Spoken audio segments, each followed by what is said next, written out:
Hello everyone, welcome to English classes by Anita. Students, today I am going to explain a poem from class 11, a photograph. Students, I will read this poem line wise and explain in Hindi. So be with me and get ready for understanding. This poem is composed by Shirley Tolson and students ये जो poem है ये जो poets हैं वो अपनी mother को describe करते हुए लिखी हैं, अपने मदर को याद करते हुए उन्होंने लिखा है। तो चलिए देखते हैं कि वो अपनी मदर को लेकर क्या अपना जो इमोशन है वो क्या एक्सप्रेस करती हैं। तो चलिए जो इस फोटोग्राफ यानी कि यहाँ पे जो जिस फोटोग्राफ की बात की जा रही है वो एक ऐसा फोटोग्राफ है जो पोएटस की मदर का है और जिसमें दो लड़कियां उनके साथ हैं। उनका पास्ट क्या है और वो क्या देख के इस फोटोग्राफ को उनकी क्या मेमोरीज आ रही हैं, वो क्या सोच रही हैं, क्या याद कर रही हैं, तो इस पोएम में हम समझते हैं। A photograph.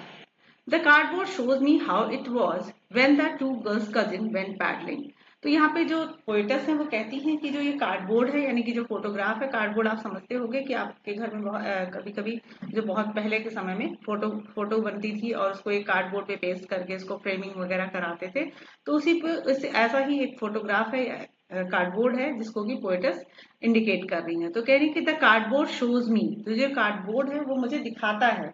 Me how it was, कि मैंने उस समय के जब ये फोटो बनी थी उस समय चीजें कैसी थी। तो कहती है the cardboard shows me how it was, यानी कि जो कार्डबोर्ड है वो मुझे ये बताता है, ये दिखाता है कि उस समय का जो चीजें थी वो कैसी थी। When the two girls cousin went paddling, जब वो दो बहनें यानी कि जो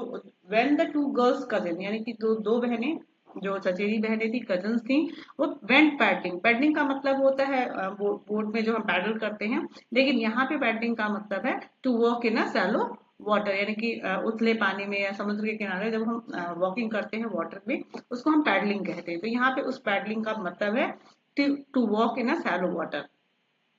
तो यहाँ पे बताते हैं, पोएटस बताती हैं कि when the two girls cousin went paddling, यानी कि जब दो बहनें पैडलिंग के लिए जाती हैं, each one holding one of my mother's hand. तो यहाँ पे जो पोएटस है वो कहती हैं कि जो ईच वन होल्डिंग यानी कि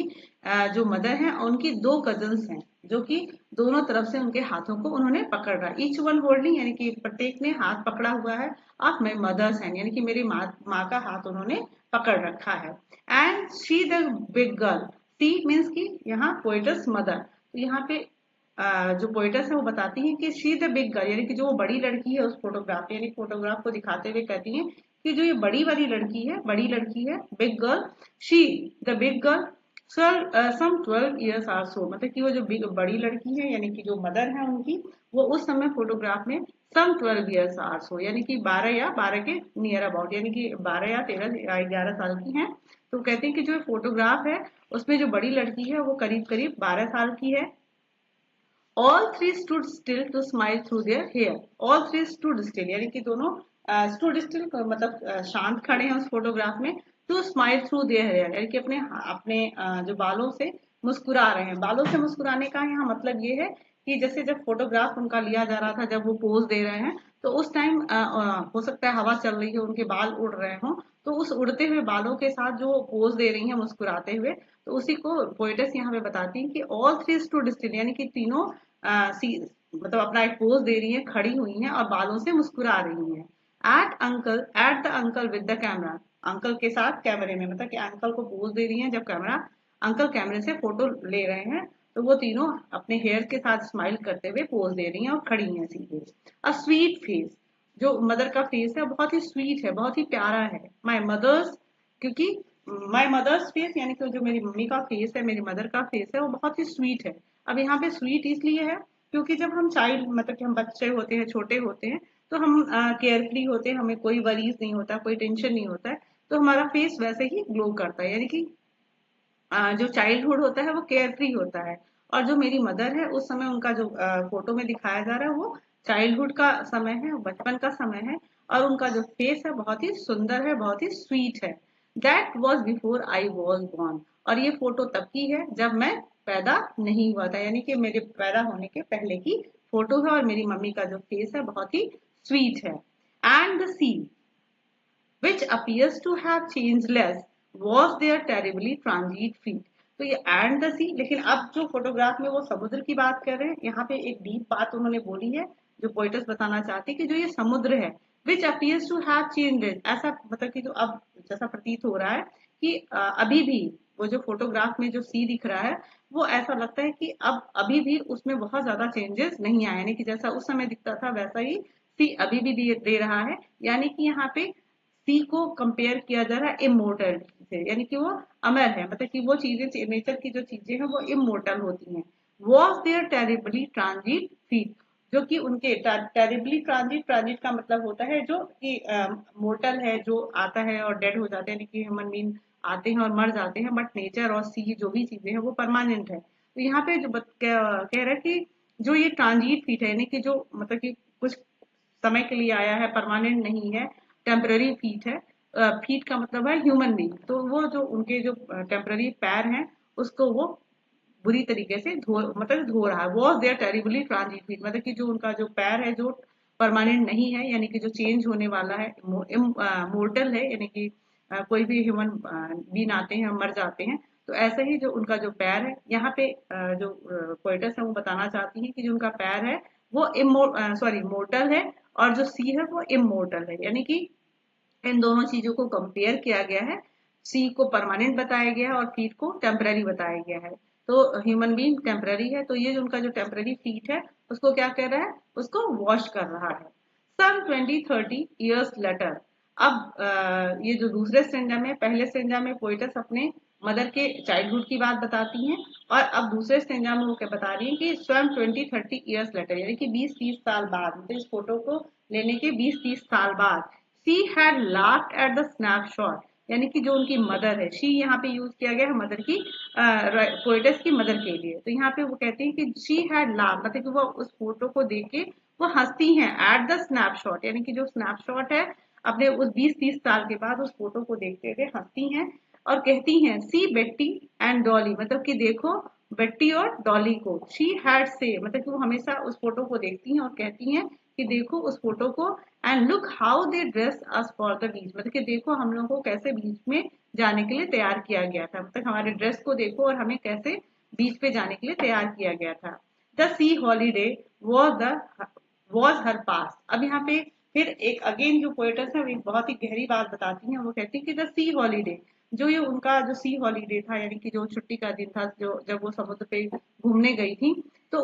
वो जो हॉलीडे है वॉज हर पास, यानी कि जो मदर जिस समय उस फोटो को देख के हंस रही हैं और बात कर रही हैं, ये उनके लिए पास्ट है, यानी कि अब उनका जो चाइल्डहुड है वो वापस नहीं आने वाला है, वो बीत चुका है। तो जो सी हॉलीडे है ये उनके लिए पास्ट हो गया है। माइंड इज हर लाफ्टर, और अब जो मेरे माँ की हंसी है वो मेरे लिए पास्ट है, यानी कि जो फोटोग्राफ जो अब उनकी मदर देख रही हैं, तो फोटोग्राफ उनकी मदर के लिए पास्ट है, और अब मेरे लिए मेरी मदर का लाफ्टर, यानी कि उनकी हंसी मेरे लिए पास्ट हो चुकी है। Both wry with the laboured ease of loss, both wry, wry का मतलब होता है डिसअपॉइंटमेंट, तो बोथ राय यानी कि जो उनकी मदर और यहाँ पे पोएटस, मतलब दोनों डिसअपॉइंटेड हैं, क्यों है, with the laboured ease of loss. Laboured मतलब होता है बहुत कठिन से प्राप्त की कठिनता से या बहुत मेहनत से, हार्ड वर्क से किसी भी चीज को जो पाया गया होता है उसको लेबर्ड कहते हैं। ईज का मतलब होता है बहुत आसानी से, लॉस का मतलब खो जाना। तो with the laboured ease of loss, यानी कि जो बहुत ही मुश्किल से जो चीजें पाई गई थी बहुत आसानी से हमने खो दी है, यानी कि मेरी माँ ने अपना बचपना खो दिया है और मैंने अपनी माँ को खो दिया है, यानी कि बस यहाँ पे राइट पोइटस है वो थोड़ी डिसअपॉइंट है अपनी माँ को खो के, और जो मदर है वो अपने बचपन को खो के डिसअपॉइंट है। Now she has been dead nearly as many years as the girl lived. Now she has been dead nearly, मतलब कि अब पोइटस कहती कि जो फोटोग्राफ में मेरी मदर है, जिसको मैं जिसके बारे में हम बात कर रही हूँ वो मर चुकी हैं। She had been dead nearly मतलब करीब करीब एज मेनी ईयर्स, इतने साल हो गए हैं, एज दैट गर्ल लिव, जितना कि इस फोटो में वो लड़की का उम्र है, यानी कि मेरी माँ को मरे कम से कम 12 11 12 साल हो चुकी है, यानी कि जो मेरी माँ है उनको मरे 12 साल हो गए, उतना सा उम्र हो गया जितना कि उस फोटोग्राफ में उनकी उम्र थी। And of these circumstances, there is nothing to say at all. It's silence, silence है। At of these circumstances, तो पोइटस कहती कि जो ये घटना है, यानी कि उनकी मदर का जो डेथ है, वो जो ये घटना है, देयर इज नथिंग टू से एट ऑल, मतलब कि जो डेथ का साइलेंस है, वो क्या करता है, इट साइलेंसेस मतलब कि सारी चुप, मतलब सारी चीजों को खत्म कर देता है, शांत कर देता है। मतलब कि अब उस डेथ के साइलेंस के आगे मेरे पास कुछ भी कहने को नहीं है, यानी कि अब मेरे पास कुछ भी नहीं बचा है कि मैं अपनी मदर के मृत्यु के बारे में या उसके बारे में बोलूं, सारी चीजें शांत हो चुकी हैं। तो स्टूडेंट्स चलते हैं, अब थोड़ा सा हम इसमें पोएटिक डिवाइसेस देख लेते हैं। तो द कार्डबोर्ड शोज मी, यहाँ पे आप देख सकते हो कि कुछ पोएटिक डिवाइसेस जैसे कि माय मदर, यहाँ पे टेरिबली ट्रांजिट, फिर यहाँ पे माय मदर है, थ्रू देयर। तो ये आप देख सकते हो कि जहाँ पे कोई भी लेटर यानी कि कोई भी वोवेल या कॉन्सोनेंट स्टार्टिंग में रिपीट होता है तो एलिटरेशन होता है। और इसी तरीके से आप देख सकते हो कि जब कभी कोई भी लाइन दूसरी लाइन बिना कॉमा या फुल स्टॉप के स्टार्ट होती है तो ये इंजैममेंट होता है। आप यहाँ पे देखो टेरिबली ट्रांजिट फीट मतलब जब भी किसी हम ह्यूमन बीइंग की क्वालिटी को डिस्क्राइब करते हैं तो एपिथेट होता है। और इसी तरीके से यहाँ पे आप देख सकते हो लेबर्ड इज, तो यहाँ पे हम कह सकते हैं कि यहाँ ऑक्सीमोरन है। लेबर्ड मतलब कठिनता से पाया गया और इज मतलब आसानी से, यानी कि दो अपोजिट चीजों को जब हम एक साथ यूज करते हैं तो क्या होता है, यहाँ पे ऑक्सीमोरन होता है। सो स्टूडेंट्स आई होप आपको ये एक्सप्लेनेशन समझ में आया होगा और आप इसको एंजॉय करिएगा। अगर आपको एक्सप्लेनेशन समझ अच्छा लगता है तो अपने फ्रेंड से शेयर करिए and keep watching English classes bye Anita. Thank you for watching.